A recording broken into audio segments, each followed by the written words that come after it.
하나님께서 에스겔 선지자를 부르시기 위해 환상을 보여주신 때는 남유다 18번째 왕이요 끝에서 두 번째 왕인 여호야긴 왕이 포로가 된 지 5년째 되던 해였습니다. 즉 이때는 2차 바벨론 포로 사건이 있었던 BC 597년으로부터 5년째인 BC 593년으로 유다 왕국이 완전히 멸망하기 이전입니다.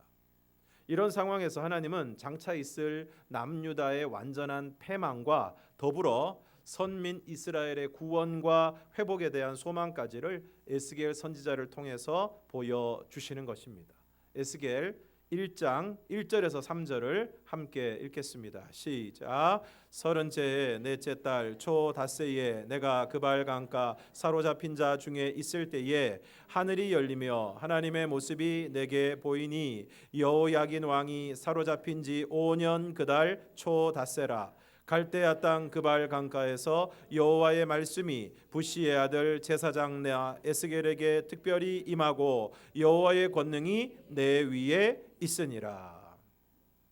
1절의 서른째 해에 대해서는 많은 해석이 있지만 에스겔 선지자가 소명 받았을 당시의 나이로 보는 것이 대다수의 견해입니다.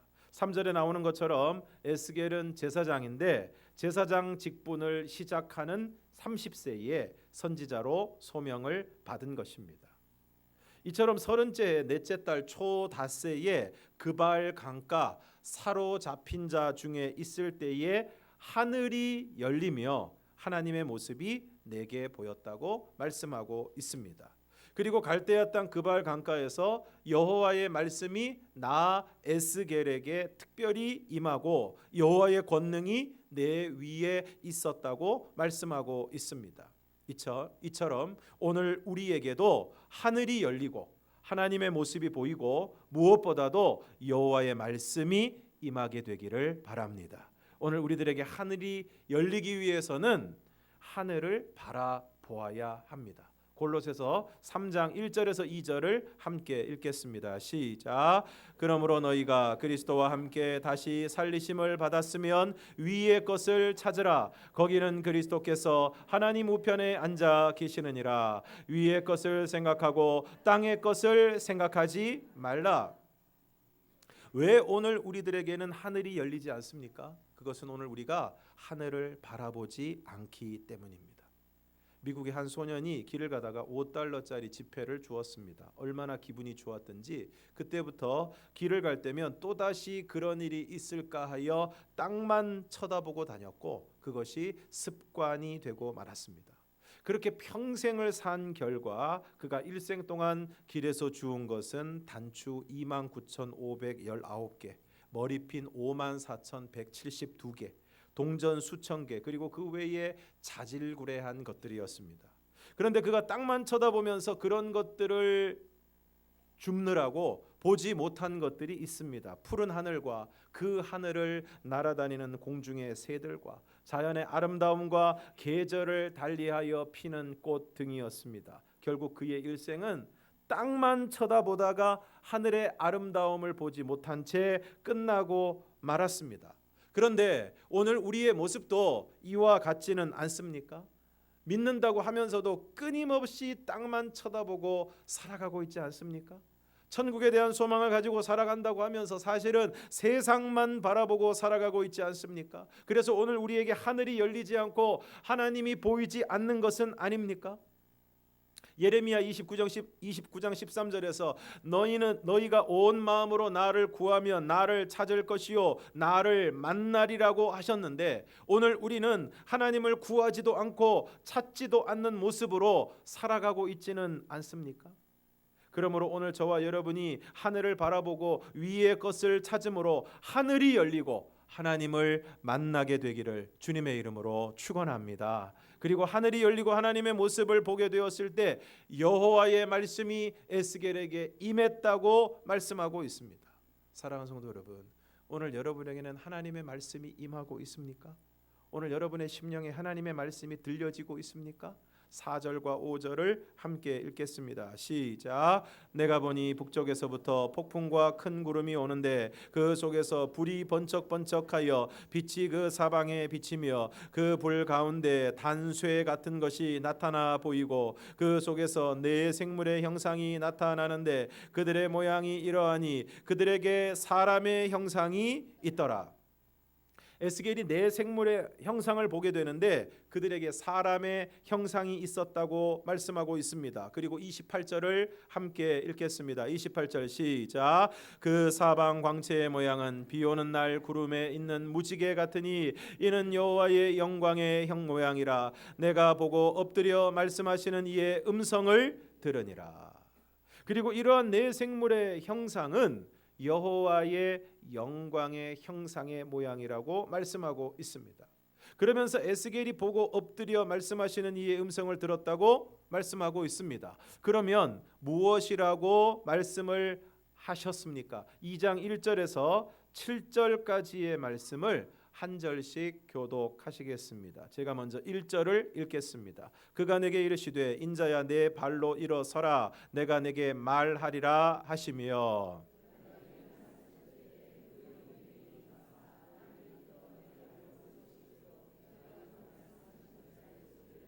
내게 이르시되 인자야 내가 너를 이스라엘 자손 곧 패역한 백성 나를 배반하는 자에게 보내노라. 그들과 그 조상들이 내게 범죄하여 오늘까지 이르렀나니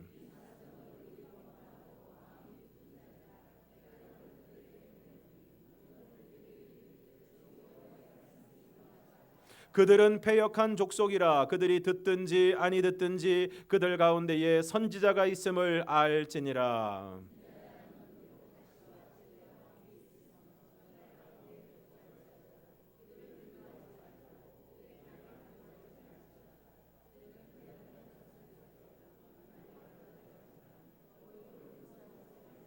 다 함께 그들은 심히 패역한 자라. 그들이 듣든지 아니 듣든지 너는 내 말로 고할지어다. 하나님이 말씀하십니다. 인자야 내 발로 일어서라 내가 내게 말하리라. 그리고 그렇게 하나님이 말씀하실 때에 그 영이 하나님의 영이 내게 임했다고 말씀하고 있습니다. 사랑하는 성도 여러분, 오늘 우리 모두에게 하나님의 영이 임하시기를 바랍니다. 성령이 임하시기를 바랍니다. 이렇게 하나님의 영이 임하시지 않으면 하나님의 말씀을 들을 수가 없습니다. 귀가 있다고 듣는 것이 아닙니다. 하나님의 영이 임해야 하나님의 말씀을 들을 수 있습니다. 성경을 연구해서 박사학위를 받은 사람들 가운데도 하나님을 믿지 않는 사람이 있습니다. 성경을 연구해서 박사학위까지 받았는데도 하나님이 믿어지지 않는 것입니다. 왜 그렇습니까? 그 사람에게 하나님의 영이 임하지 않았기 때문입니다.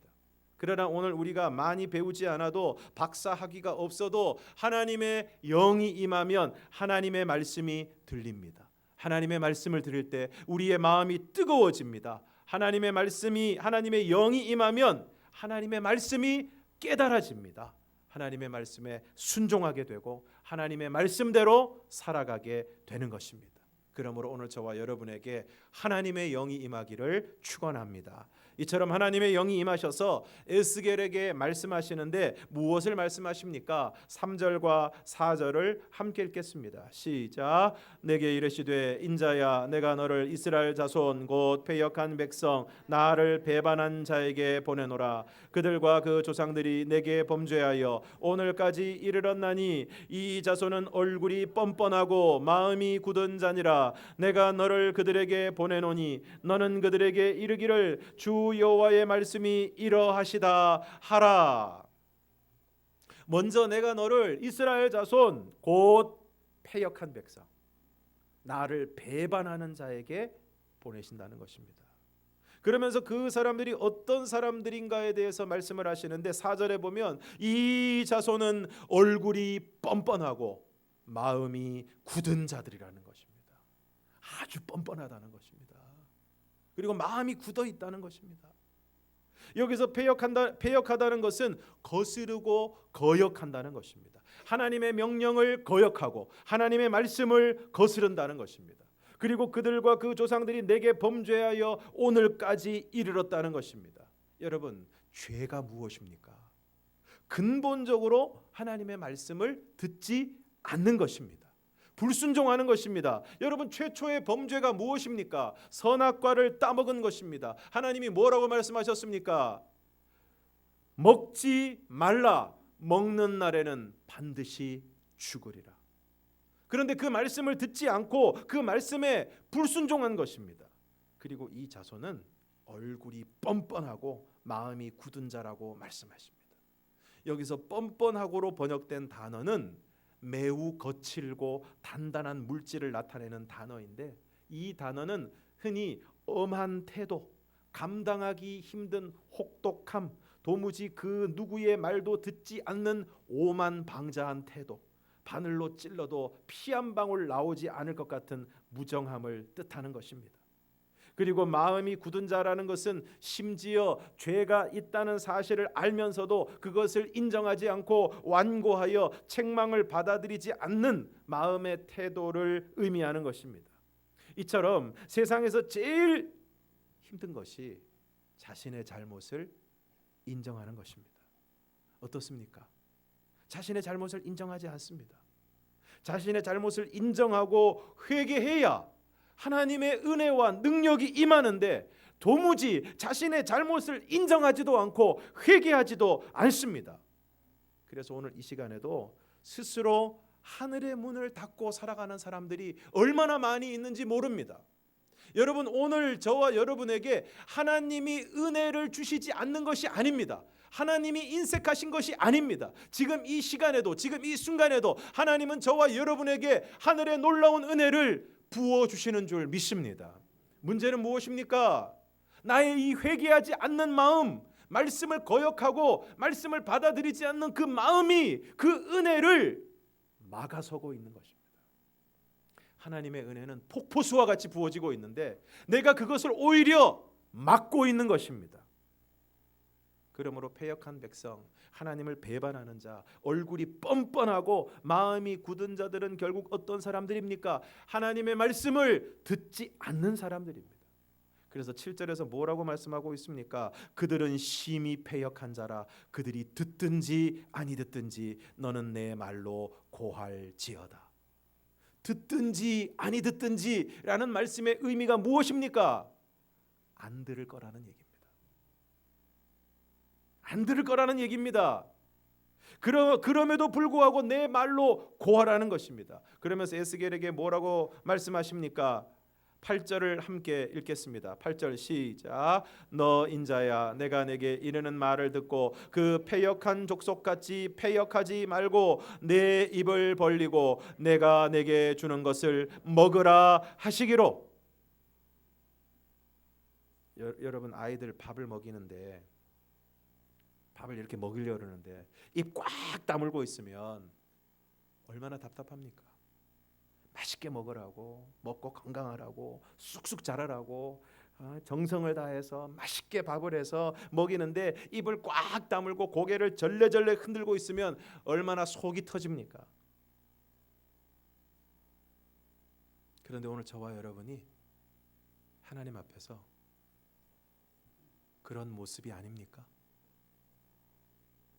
하나님께서 우리에게 말씀을 주시고 그 말씀을 먹이시기 위해서, 그 말씀을 듣게 하시기 위해서 얼마나 애를 쓰고 계시는데, 얼마나 노력을 하고 계시는데 우리는 입을 꽉 다물고 귀를 막고 고개를 절레절레 흔들고 있지는 않습니까? 어쩌면 귀로는 듣고 있지만 머리로는 이해하고 있지만 그 말씀이 가슴까지 내려가지 못하고 삶까지 이어지지 못하는 그러한 모습으로 오늘 우리가 살아가고 있지 않습니까?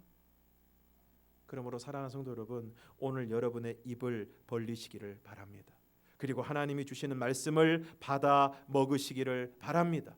하나님의 마음은 어떤 것입니까? 에스겔 33장 11절 말씀을 함께 읽겠습니다. 시작. 너는 그들에게 말하라. 주 여호와의 말씀이니라. 나의 삶을 두고 맹세하노니 나는 악인이 죽는 것을 기뻐하지 아니하고 악인이 그의 길에서 돌이켜 떠나 사는 것을 기뻐하노라. 이스라엘 족속아, 돌이키고 돌이키라. 너희 악한 길에서 떠나라. 어찌 죽고자 하느냐 하셨다 하라. 주 여호와께서 당신의 삶을 두고 맹세하십니다. 나는 악인이 죽는 것을 기뻐하지 아니하고 악인이 그의 길에서 돌이켜 떠나 사는 것을 기뻐하신다고 말씀하십니다. 그러면서 이스라엘 족속을 향하여 애끓는 마음으로 말씀하십니다. 이스라엘 족속아, 돌이키라. 너희 악한 길에서 떠나라. 어찌 죽고자 하느냐. 그런데 이처럼 돌이키고 악한 길에서 떠나 살기 위해서는 어떻게 해야 됩니까? 하나님의 말씀을 들어야 합니다. 그 말씀을 통해 자신의 죄를 볼 수 있어야 합니다. 자신의 영적인 실상을 볼 수 있어야 합니다. 그래서 회개할 때 살아날 수 있습니다. 그런데 이스라엘 백성들이 어떻게 했습니까? 에스겔 20장 5절에서 8절을 함께 읽겠습니다. 시작. 이르라, 주 여호와께서 이같이 말씀하셨느니라. 옛날에 내가 이스라엘을 택하고 야곱 집의 후예를 향하여 내 손을 들어 맹세하고 애굽 땅에서 그들에게 나타나 맹세하여 이르기를 나는 여호와 너희 하나님이라 하였노라. 그날에 내가 내 손을 들어 그들에게 맹세하기를 애굽 땅에서 인도하여 내어 그들을 위하여 찾아두었던 땅 곧 젖과 꿀이 흐르는 땅이요 모든 땅 중에 아름다운 곳에 이르게 하리라 하고 또 그들에게 이르기를 너희는 눈을 끄는 바 가증한 것을 각기 버리고 애굽의 우상들로 말미암아 스스로 더럽히지 말라. 나는 여호와 너희 하나님이니라 하였으나 그들이 내게 반역하여 내 말을 즐겨 듣지 아니하고 그들의 눈을 끄는 바 가증한 것을 각기 버리지 아니하며 애굽의 우상들을 떠나지 아니하므로 내가 말하기를 내가 애굽 땅에서 그들에게 나의 분노를 쏟으며 그들에게 진노를 이루리라 하였노라. 옛날에 이스라엘 백성들이 애굽에서 종살이를 하고 있을 때에 주 여호와께서 이스라엘을 택하시고 나는 여호와 너희 하나님이라 하셨다는 것입니다. 그리고 그들에게 그들을 애굽 땅에서 인도하여 내어 젖과 꿀이 흐르는 땅에 이르게 하시겠다고 하시고 그들에게 이렇게 말씀하십니다.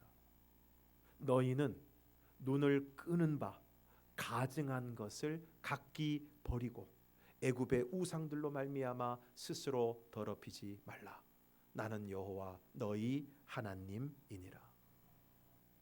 오늘 여러분의 눈길을 끌고 있는 것은 무엇입니까? 요즘 사람들은 스마트폰에서 눈을 떼지 못합니다.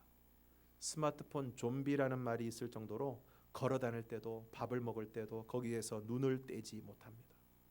요즘 식당에 가면 진풍경이 펼쳐집니다. 네 사람이 와서 밥을 먹는데 같은 식탁에 앉았는데 그리고 서로 다 아는 사람인 것 같은데 밥을 먹으면서 대화는커녕 식사를 마칠 때까지 단 한 번도 상대방을 쳐다보지 않습니다. 손과 입으로는 부지런히 밥을 먹고 눈은 오직 스마트폰에 고정되어 있습니다. 카페에 가서 차를 마실 때도 다르지 않습니다. 우리 아이들의 눈이 끊임없이 올라오는 영상과 게임에 고정되어 있습니다. 오늘 우리의 눈이 돈에, 외모에, 옷에, 가방에, 차에, 세상의 화려하고 아름다운 것에 끌려가고 있습니다. 그런 우리를 향해 하나님이 말씀하십니다. 너희는 눈을 끄는 바 가증한 것을 각기 버리고 애굽의 우상들로 말미암아 스스로 더럽히지 말라. 그런데 이스라엘 백성들이 어떻게 했습니까? 그들이 내게 반역하여 내 말을 즐겨 듣지 아니하고 그들의 눈을 끄는 바 가증한 것을 각기 버리지 아니하며 애굽의 우상들을 떠나지 아니하므로.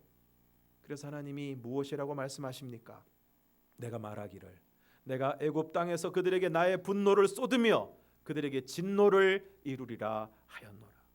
하나님이 분명히 버리라고 우상들로 스스로를 더럽히지 말라고 말씀하셨는데 듣지 않았다는 것입니다. 그래서 그들에게 나의 분노를 쏟으며 진노를 이루리라 하신 것입니다. 그러나 하나님께서 하나님의 이름을 이방인의 눈에서 더럽히지 않으시려고 그들을 애굽 땅에서 인도하여 내십니다. 그리고 그들을 광야에 이르게 하시고 말씀하십니다. 11절과 12절을 함께 읽겠습니다. 시작. 사람이 준행하면 그로 말미암아 삶을 얻을 내 율례를 주며 내 규례를 알게 하였고 또 내가 그들을 거룩하게 하는 여호와인 줄 알게 하려고 내 안식일을 주어 그들과 나 사이에 표징을 삼았노라. 하나님의 율례, 하나님의 규례, 하나님의 말씀은 어떤 것입니까? 사람이 준행하면 그로 말미암아 삶을 얻는다고 말씀하고 있습니다.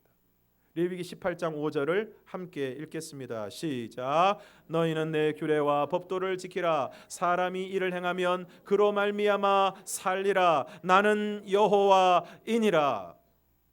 너희는 내 규례와 법도를 지키라. 사람이 이를 행하면 그로 말미암아 살리라. 오늘 우리가 하나님의 규례와 법도에 대해서, 하나님의 말씀에 대해서 어마어마하게 오해하고 있는 것이 있습니다. 그것은 하나님의 말씀대로 살면 이것도 못하고 저것도 못하고, 그래서 우리의 자유를 제한당하고, 그래서 우리의 행복을 빼앗기고 엄청나게 부담스러운 삶을 살아가는 것으로 오해하고 착각하고 있습니다. 아닌 게 아니라 전도를 해보면 안 믿는 사람들은 교회 다니면 하고 싶은 것 마음대로 못할까 봐 예수 믿는 것이 주저된다고 이야기를 합니다. 그러면 정말 하나님의 말씀과 상관없이, 거치는 것 없이 자기 마음대로 사는 것이 자유고 행복입니까? 저희 아버지가 그렇게 사셨습니다. 술 먹고 싶으면 마음대로 먹고, 그리고는 집에 들어와서 온 집안을 난장판으로 만들었습니다. 멀쩡하게 다니던 직장을 마음대로 그만두셨습니다. 외도도 하시고 정말 자기가 하고 싶은 대로 다 하셨습니다. 아버지가 그렇게 하시는 바람에 저희들은 정말 지옥 같은 삶을 살았습니다. 이건 자유도 아니고 행복도 아닙니다. 누군가의 희생을 담보로 하는 자유는 자유가 아닙니다. 누군가에게 피눈물을 흘리게 하고 자신만 행복한 것이 어떻게 행복일 수 있겠습니까? 그것은 지독한 이기주의고 악한 것입니다. 오늘 우리는 하나님의 규례와 법도를 지킬 때 살아납니다. 어떤 병에 걸려서 의사가 처방을 내립니다. 술, 담배 끊으시고 어떤 음식을 드시면 안 된다고 이야기합니다. 그런데 의사의 처방을 무시하고 여전히 마시고 피우고 먹으면 어떻게 되겠습니까? 틀림없이 병이 악화될 것입니다. 그러면 어떻게 해야 됩니까? 끊으라는 것은 끊고, 하지 말라는 것은 하지 말고, 하라는 것은 열심히 해야 됩니다. 그래야 살아납니다. 그런데 이스라엘 백성들은 어떻게 했습니까? 13절을 함께 읽겠습니다. 시작. 그러나 이스라엘 족속이 광야에서 내게 반역하여 사람이 준행하면 그로 말미암아 삶을 얻을 나의 율례를 준행하지 아니하며 나의 규례를 멸시하였고 나의 안식일을 크게 더럽혔으므로 내가 이르기를 내가 내 분노를 광야에서 그들에게 쏟아 멸하리라 하였으나, 이스라엘 족속이 광야에서 하나님께 반역하여 하나님의 율례를 준행하지 않고 규례를 멸시하고 안식일을 크게 더럽혔다는 것입니다. 그렇게 말씀대로 살면 삶을 얻을 것이라고, 살아날 것이라고 말씀을 하셨지만 그 말씀을 듣지 않은 것입니다. 그리고 하나님의 안식일을 크게 더럽혔다는 것입니다.